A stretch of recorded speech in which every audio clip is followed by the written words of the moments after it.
Day mga idol, kumusta kayo? Isang buwan rin na wala tayong upload dito sa munting channel natin. Medyo marami kasi ang kaganapan sa buhay.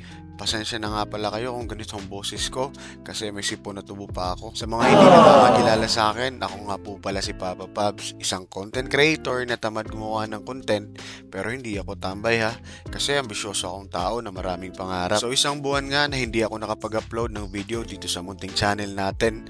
Marami kasi ang mga nangyari mga idol, parang new chapter sa buhay namin. Umuwi kami ng probinsya mga idol. Opo, wala na po kami sa Cebu.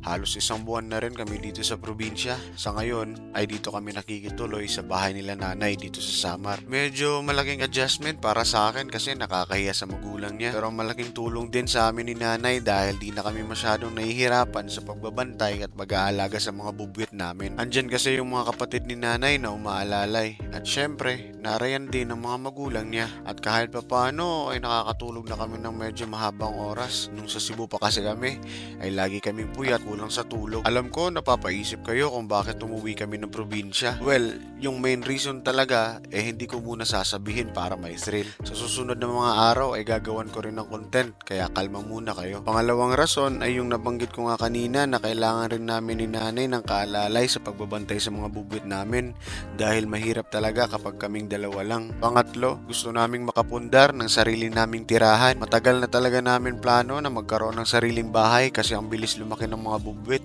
at malaki rin ang matitipid namin compared sa nangungupahan lang. Ang swerte nga namin mga idol dahil yung pinapangarap namin ay malapit nang magkatotoo. Narinig siguro ni Lord yung hiling namin. Nakabili kami ng lote dito sa lugar nila. Maliit lang pero okay na para makapagpatayo ng sariling bahay.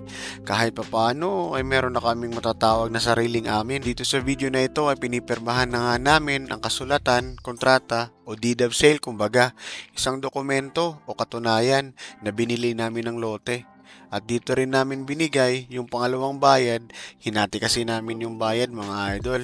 Kasi medyo malaki rin ang nagastos namin sa biyahe at pagpapakargo ng mga gamit namin. May nakatayo na palang maliit na bahay itong nabili naming lote. Bayag kung tawagin dito sa amin. For the meantime, yan muna namin itatambak ang mga materyales na kakailanganin. Alam ko, matagal pa to bago mabuo. Pero kahit ganun pa man, isa ng malaking achievement para sa amin ni nanay ang makapagpundar ng ganito, ang magkaroon ng magiging sarili naming bahay. Kaya lalo pa nating pagsisipagan mga idol, alam ko malayo pa tayo sa pinapangarap natin na buhay. Kaya kayod lang, maliit man o malaki na achievement, ang importante ay may progress. Once again, ako po si Papa Pabs na nagpapaalala na huwag maging kamote sa daan dahil may pamilya ka pang uuwian. See you sa next video mga idol!